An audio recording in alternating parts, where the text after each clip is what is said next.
Good afternoon, you're watching Bloomberg Quint Live. I'm Alex Matthew, and these are the headlines. Starting with the headline that's been the talk of the town since morning. Moody's upgrades India's rating from Baa3 to Baa2, an upgrade after 13 years.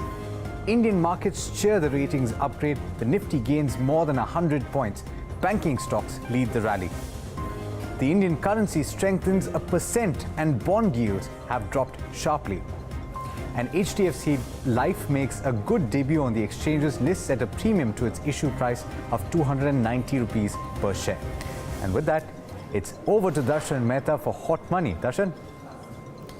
Thanks, Alex. Hello and welcome to Hot Money on Bloomberg Quint Live, India's first digital live streaming business news service. This is the show which gets you a complete wrap of all the stocks that are buzzing in trade. I'm Darshan Mehta. Before we move on to the show, let's cut across to Chanda Kochar. She's speaking on the Moody's upgrade for India.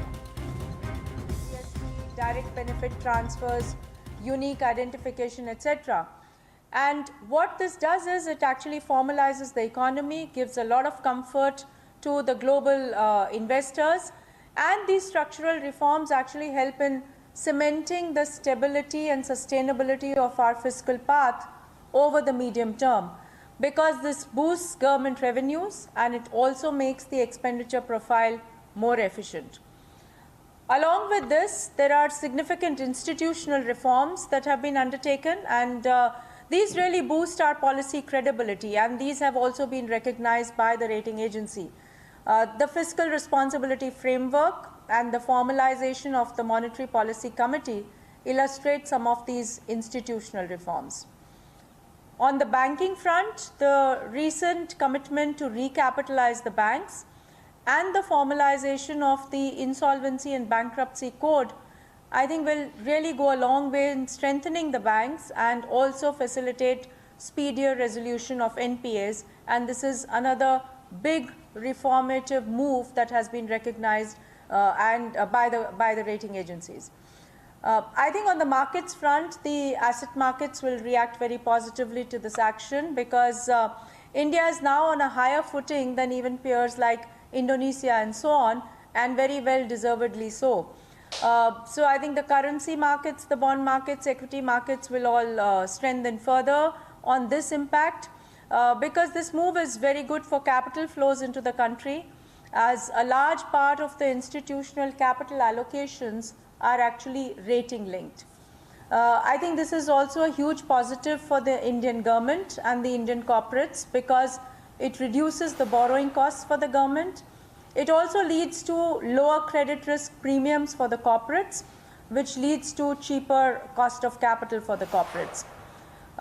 This move, I think, will also help in improving the availability and access to capital overseas for the Indian companies, because even new long-term investors such as pension funds, etc., can now start investing in Indian bonds, because the allocations and the eligibility of some of these funds to invest is really linked to the rating, and therefore I think more funds will be able to invest in India, and many will be able to increase their allocation to the Indian bonds.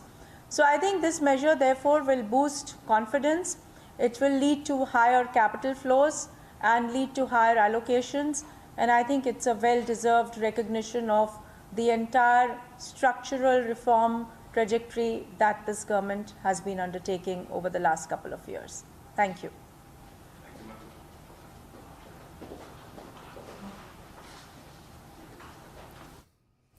Okay, let's move on with Hot Money. Let's welcome our experts on the show. Independent investment advisor Vivek Mawani and market expert Sharmila Joshi join us on the show today. The stocks that we'll be discussing on Hot Money today will be AB Capital, Wonderla Holidays, Dixon Tech, Fortis Healthcare and Reliance Capital. The stock that has been buzzing over the past few days is Aditya Birla Capital. Yesterday also Motilal Oswal came out with an initiating note, and they believe that the target price is 231 per share. Valuation not the cheapest, it's trading at close to 3.5 times price to book. Is it a good place to bet? We'll ask our guests. Sharmila, I'll start with you. What's your view on AB Capital? Well, I'm quite positive on the stock, and yes, perhaps valuations look a little tad bit expensive, but I think that would be true for a lot of the stocks within that space. Because I think what has also happened over the last couple of years is that people have preferred financial services as a space to being in pure play banking. So coming to AB Capital, I think all the businesses that they're in, it is a large diversified sort of an NBFC. It has an exposure to all the businesses that people want to be in today, whether it is asset management, whether it's insurance, and in their leading businesses they are in the top 5. So I think that's one big plus, and all the businesses have a potential to grow further. So I think while I would agree that valuations don't look very cheap, I would be positive on the fact because of the fact that all the businesses have a very positive outlook going forward. Okay, which of these do you believe that they should do something like what Reliance Capital is doing, divest a lot of business to create shareholder value? Is that something that you would watch out for AB Capital? I think that's a long way in coming, because at the end of the day, this is just a newly created entity, given the fact that they were part of a larger Aditya Birla Nuvo.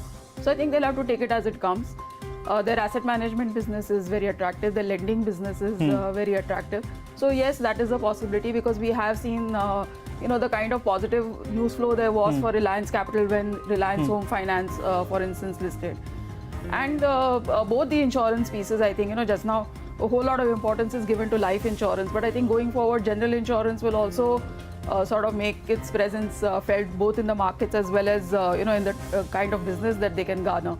So a lot of positives, I think, in okay, AB so Capital. that's a bullish view coming in on AB Capital. Do you agree, or do you have a different view? See, my view is valuations definitely are not cheap and not even attractive. Let's put it that way. I mean, at about 4 times price to book, return on capital or return on equity, return on equity of about 8 to 10% for the current year historically has been probably even lower, but historically is not a fair comparison. At 4 times price to book, even with the growth potential, and even if you look 3 years down the line, return on capital still doesn't improve to significantly more than 12-13%. You have better NBFCs, better plays in the BFSI space itself. I mean, at 4 times book, HDFC Bank is also available, which does return on equity of 18% and more or less 18-20% earnings growth for the next 3 to 5 years, that one can rest assured on that. At maybe 3.5 times, HDFC Limited itself probably is as attractive, which will also give you about 18% earnings growth and about 17-18% return on equity. If I have to pay stiff valuations, then why not a Bajaj Finance itself at maybe 6 times price to book, but does maybe 22-23% return on equity? So, I mean, you map the price to book versus return on equity. AB Capital doesn't look very favorable. However, I'm very favorable on the business side. Rapidly growing business, it's a play on, a proxy play on financial inclusion. On the lending side, whole lot of SMEs and small businesses, including proprietorships who never borrowed from banks or NBFCs, or who always borrowed from the informal channels, coming into fold on the lending side. Indirect play or proxy on financialization of savings, savings of the country, which is valued at, savings which are in excess of $500 billion, large part in physical assets and bank fixed deposits moving to financial assets. And so AB Capital will capture a significant share of all of that, which will give the growth. In fact, I would be surprised if this company doesn't double its balance sheet size or double their businesses in the next 3 to 4 years. Probably NBFC can double in the next 3 years. Insurance may double in over a 4 to 5 year period. AMC can double in again next 3 to 4 years. So all of those businesses can double. Maybe some of the smaller businesses like housing finance, the brokerage business, financial advisory, all those small, probably will grow by leaps and bounds simply because it's on a small base, including general insurance. But valuations is something which I'm not comfortable with, so I would be neutral on it. Good growth, but expensive. Yeah, you wanted to respond? No, I completely agree. I just respond to a small point that, when we talk of HDFC and Bajaj Finance, one of the things that goes against them is the fact that they've been listed for a long time, and a lot of people have exposure to the stocks, especially HDFC. At one time it was called the Indian MNC because foreign ownership was so much. So I think those things do become a barrier, and I think, if you just flip that argument, then there will be so many more FIs, new investors entering the market who would look at AB Capital, for instance, with a more favorable view. So while I agree completely on the valuation front, and yes, I think HDFC and HDFC Bank and Limited have been favorites of mine for the longest time. I would be positive on AB Capital as well. Okay, so that's the view that's coming in on AB Capital. The first stock, Sharmila is indicating that she is extremely bullish. No doubt valuations are stretched, but she believes that there could be potential growth. Vivek likes the business, but valuation is something that is keeping him away from. He would rather prefer a Bajaj Finance or an HDFC or even an HDFC bank. Let's move on to the next stock, and that is Wonderla. The counter has been rallying significantly, but one of the big concerns is the big GST impact. 28% on amusement parks. Is that something that will dent business for amusement parks? No doubt, it trades at a significant premium to its global peers, given the fact that their return ratios are extremely strong. But what should one do with a Wonderla holiday? Vivek, I'll start with you. What's your view? See, just to the conclusion, I'm not positive either on the business or valuations of Wonderla.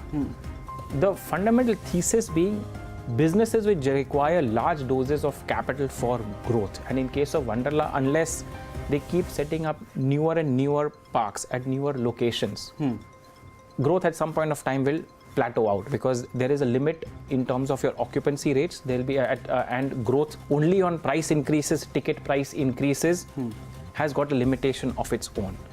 If I were to compare it to hotels, or if I were to compare it to multiplexes, because because the business dynamics are fairly similar, they need to keep investing in newer locations where large doses of capital investment go, which for a reasonable period of time generates subpar return on capital, return on equity. So far, Wonderla, while it was in Bangalore property doing very well, it earned 30% return on capital. They started Hyderabad. When the Hyderabad thing was capitalized, suddenly return on capital has fallen. Obviously, because Hyderabad probably still doesn't break even or makes meaningful margins to prop up that return on capital. Beyond Hyderabad, over say the next 2-3 years, when Hyderabad also would have matured, unless they keep adding new locations, either growth will plateau out, and the moment they invest in newer locations, suddenly you will have 100-150 crore of capital expenditure, which again will lead to a dip in return on capital, return on equity, which itself will lead to a derating on the multiple. So to say the multiples are the international. I mean, you can keep comparing with other, or you can compare it to Closer Home and Ad Labs also. But Ad Labs hardly makes profit. Or probably is into losses, and now they're restructuring. So businesses which on a longer term basis don't generate free cash flows, and these kind of businesses can't generate free cash flow, will generally not create wealth. You'll have trading opportunities from time to time. It's okay to play those trading opportunities, but long-term investment, I doubt if Wonderla will be giving meaningful returns in the long term. Okay, that's the view. Before I come to you, Sharmila, there's been a Moody's upgrade on four Indian organizations: SBI, HDFC, Exim Bank, and the Railways. So that's the news flash that we wanted to address. So 4 Indian financial institutions rating have been upgraded by Moody's after the big India rating that came out. So that's just an update that's coming in. Sharmila, your view on Wonderla? Keep had it point. Do you agree that, or you have a different view? I think first of all, to come back to the GST question, I think both demonetization as well as GST would have had a negative impact on Wonderla. But that said, I think this also sort of the business model that Wonderla is in also sort of fits in with the rising income levels that we have, and the aspirational sort of values that you see around you, because at the end of the day you will on a holiday want to take your children to an amusement park, and that's I think the way things are going to go. So I think yes, this is a stock that I would be fairly positive on. I think that they have I think 2 or 3 amusement parks up and running just now, and they hope to add 5 in other cities. So yes, that cycle is going to be long, where they are going to be looking at the capex is going to be high, because all these businesses do take time for them to break even. That's a given, I think. But let's face it, I think the ticket sales are going to continue. I think they will only, the more cities that you address and the more available they are to people will only visit these kind of amusement parks more. And also that whole question of ancillary revenues. I think that we've seen it in the PVR model as well. It is not only dependent on what price you sell your ticket at, but it's everything else that goes along with it, and that's where the better margins are. So I think that's going to be their focus again, and I think that they're very happy with the kind of 20% revenue, the last quarter results that they've done, and management is talking of 20% revenues for FY18. So yes, I think it's not a stock that you should be looking at that is going to give you return on capital in a hurry, but it's a business that I like. Okay, so that's the view that we're getting on Wonderla. We had both sides of the argument, the bullish side and the bearish side. It's up for the viewer to decide what he wants to do. The next stock is Dixon Tech. The counter managed to rally significantly. Yesterday, there was this big block deal in Birla Sun Life mutual fund and bought in almost 1.8 lakh shares. The counter has been rallying ever since. What should someone do with a niche play like Dixon? I don't think there's any comparable business. All of them are brands, but this guy makes the products and sells it to the consumer durable company. What should one do in such a niche play? We'll ask our guest Vivek. Any view on Dixon Tech? Recently listed, so not too much history, but no, so that's fine. But as far as the business is concerned, I mean, when the comment which you made about the peer group, well, you have lots of peer group in Southeast Asia, Taiwan, or even China. Flextronics, which manufactures for Apple, for example, is one of the largest of those outsourced manufacturing companies, if we may say. I mean, you could compare any of those because the business profile, product profile has got a large overlap. Markets doesn't matter. I mean, where they sell, whether they sell in China or globally, or they sell only in India. I mean, those things don't really matter. The whole model of outsourced manufacturing on very thin margins. I mean, here margins are in the region of 1 to 4%. I mean, on mobile phones, probably they make about 1.5%. On some other consumer durables, they make about 5-6%. Weighted average being about 3-4% EBITDA margins that they make. What has been attractive to me is very high return on capital and return on equity that they make. So I would assume that their working capital cycles are very tight in the sense, which is why you have a lean balance sheet and a very large P&L account. How far that can sustain, I'm not very sure. That's number one. Number two, at some point of time, the economics in terms of trade between them and the branded play, whether any of their customers, because they'll have concentrated customer profile versus a branded. So Dixon will have very little pricing power. They need to invest upfront from time to time, very large capital expenditure to expand capacities, because if they want to grow at 30%, I mean, they need to create capacity also at that same rate, because that is how their revenues are simply a function of volume and not necessarily the price. Maybe price only if they are manufacturing higher value products. So that's the only leverage they have on the revenue and profits. So the question mark which I have, and hence I'll be neutral on that, is that whether these 30% or 25% return on capital can sustain. That's number one, because if we look at the Chinese or the Taiwanese or the Thai companies in Thailand which have similar model of outsourced manufacturing of consumer durables, electronics, or consumer electronics, don't really, I mean, none of them make these kind of return on capital or return on equity. Whether they make those kind of free cash flows, which Dixon at least so far has been reporting. So at 30 times of earnings, the whereabouts that it is trading at based on estimates that have been put out, I would have my doubts if these valuations can sustain at some point of time. If I were to look at one comparable which we had in the past, which is now not a very profitable company, which used to be HCL Infosystems, which used to assemble computers and laptops and sell in India. Wipro also has that business somewhere in the larger, where Wipro also sells hardware, laptops and PCs and all that. None of them really survived in the, or was a scalable, very profitable business in the long term.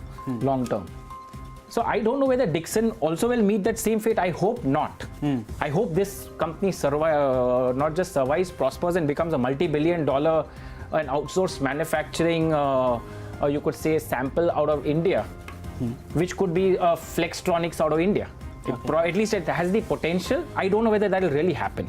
Do you share the same view on Dixon, or do you have a? Well, I also am neutral, largely because yes, margins are thin, Yes. and the fact that there could be increased competition going ahead, because at the end of the day, when you're talking of outsourcing, a lot more newer players will enter, because in that sense, it's not a very difficult sort of a market to get into. But I think what works for the companies, apart from the financial, the ratios, is the fact that what we discuss even for Wonderla, that consumer durables as a market, the kind of penetration that we have domestically, that's going to grow going forward over the next 4 or 5 years.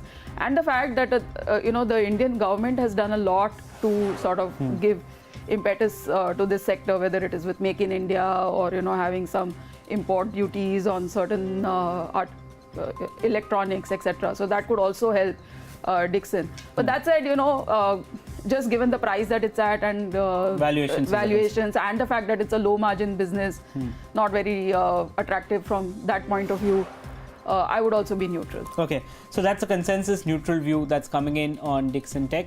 Before we move on, here's a quick recap of the guest view on the stocks that we've covered till now.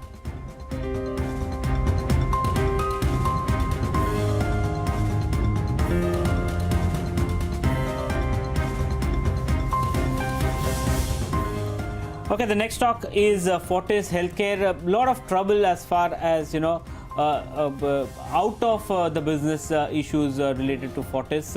That's plaguing on Fortis. But they recently did a transaction in which they will acquire the assets of one of their of RHT, which is one of their sister concerns. That will help them simplify their structure. But will this benefit? Will the overhang of the promoters still be on Fortis? We'll ask our guest. Sharmila, any view on Fortis Healthcare? Well, I think it's precisely what you said. I think that overhang is something that sort of prevents me from really having a view on the stock. Because yes, the concerns are there, and they are trying to address those. So if it had been any other stock, which was trying to address concerns, one would have looked at it from that perspective. But the fact that the founders are in this legal battle, and that Daiichi Sankyo have actually prevented their sale in the past, and you don't know how that is going to play out. Very honestly, how long that will take, how it will play out. So I would really stay away, from Fortis. Fortis. I think it's a business. I mean, the general business is something that I like, that space, but Fortis is a stock that I would avoid. Okay, what about you, Vivek, for any view on Fortis? Oh, absolutely. I mean, in the sense that, I'm reminded of something. I mean, in the market, you have a choice between losing an opportunity and losing money. And I think the choice is fairly obvious. I mean, one doesn't need to elaborate. And in case of Fortis, even if there's an improvement, probably it's a loss of opportunity. But I wouldn't bet, I wouldn't stick my neck out and probably risk losing money where management have had serious, legal issues apart. Now there are integrity issues. There are issues about intent. There are issues about treatment to minority shareholders. There are issues about transparency in all of their group companies in terms of including Religare and the likes. Now, whether there is improvement or not, let there be improvement, all the best to them. I would best avoid it. It's okay for me to lose that opportunity even if there is a tremendous improvement in whatever restructuring and jugglery that they do. I think that improvement is going to be more of jugglery given the track record of Singh brothers than to do anything meaningful in terms of positive restructuring. So it's best to avoid. The only way one can make money in these kind of companies unless you're an insider, because there's just too much of news flow coming in week after week. That's number one. Most of it is negative, creating a lot of volatility. In between, you do have some positive news also as an exception. But that wild stock movements as a result, it's very difficult to make money either as a trader or as an investor. So unless you're an insider, one can't, and if you can't make money, it's so difficult to make money, then it's best to stay away than to have a compulsion to do some activity at all. Okay, so that's the consensus view that's coming in on Fortis Healthcare. It's the best stock. It's best that the stock be avoided. And the final stock, probably I may expect similar comments. It's Reliance Capital. Has corrected significantly. It's down almost 50% from the recent highs. All the news about value creation. They've managed to list out a lot of companies, but the stock has taken a big tank. Not only Reliance Capital, the entire ADAG group. What should one do? Vivek, you've always been bullish on Reliance Capital. Does your view change? No, absolutely not there. Just because the stock price has fallen for another company of the same management. I mean, see, all of the negative sentiment in the last 2-3 months is because of Reliance Communication and the overhang of whether they will default or not. And now, okay, 2 days ago, 3 days ago, they finally said, okay, they're defaulted. They've defaulted. That was confirmed. I mean, let me look at it. Everything has a price, everything has value, and at a certain price, there is value in everything. So even a junk will have value. So if a lot of people in the market seem to be calling ADAG group as junk, then I'm saying, okay, junk also has value. And allow me to explain that. Straight coming to valuation, 10,000 crores, 10,500 odd crores of market cap. Book value as of September, the results which they just declared is upwards of 18,000 crores. So it's about 0.6 times price to book. Yes. Each of their business is profitable. Each of the business on a standalone basis generates mid-teens return on capital. Okay, consolidated return on capital is about 9-10%, which is on the lower side.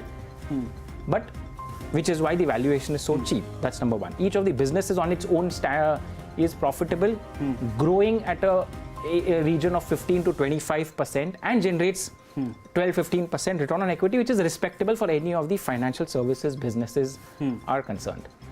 If I were to make comparables, what all trades at 0.6 times book value and what quality do you get for 0.6 times book value? You have a UCO Bank and IDBI Bank, and I mean, those are the kinds which trade, which have huge losses that run into thousands of crores and questionable management, questionable balance sheet, which at least in Reliance Capital you don't have any of those. Each of their businesses tightly regulated, and unlike Fortis that we discussed, I mean the Singh brothers, here you can't really point fingers at the intent of the promoter, intent of Anil Ambani. If he had any intent to shortchange the minority investors or do any hanky-panky or jugglery, there was enough opportunity for him to do it in the last 5-10 years. He hasn't done it. So what you have is reasonably good quality businesses, maybe not of the top of the line kind of financial services business, okay, a mediocre business available at a very cheap price. What may happen in future in terms of restructuring, improvement? Well, Mr. Ambani is the best person to say that. But my sense is eventually, if ADAG group has to come back, this is probably the only vehicle which can generate that meaningful value and market cap. That's number one. Or eventually this could get sold. Maybe some foreign entity, foreign financial services company or a bank could acquire it, has a solid platform of a multi-billion-dollar business which is on ground.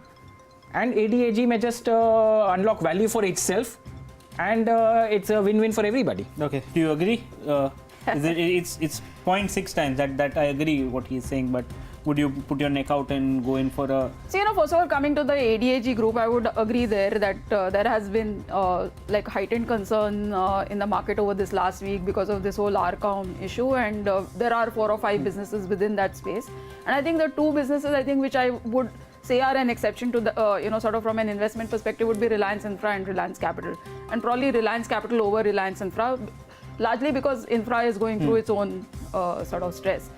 So coming to Reliance Capital, again, completely agree that all the businesses that they are in are profitable. Secondly, I think they're all very well regulated.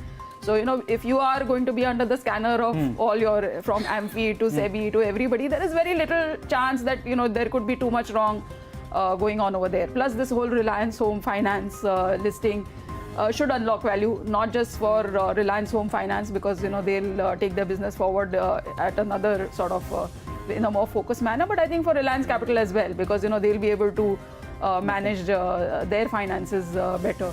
So I'm neutral on the stock, but I would agree that it's definitely not something that I'd be negative about the way I was about Fortis for management issues. So that's the view. Reliance Capital getting slightly better treatment than Fortis here on the show. So that's the view. Vivek is extremely bullish on it. Sharmila is not. She's rather neutral on the counter. Before we wrap up on the show, here's a quick recap of all the guest views on the stocks that we've covered till now.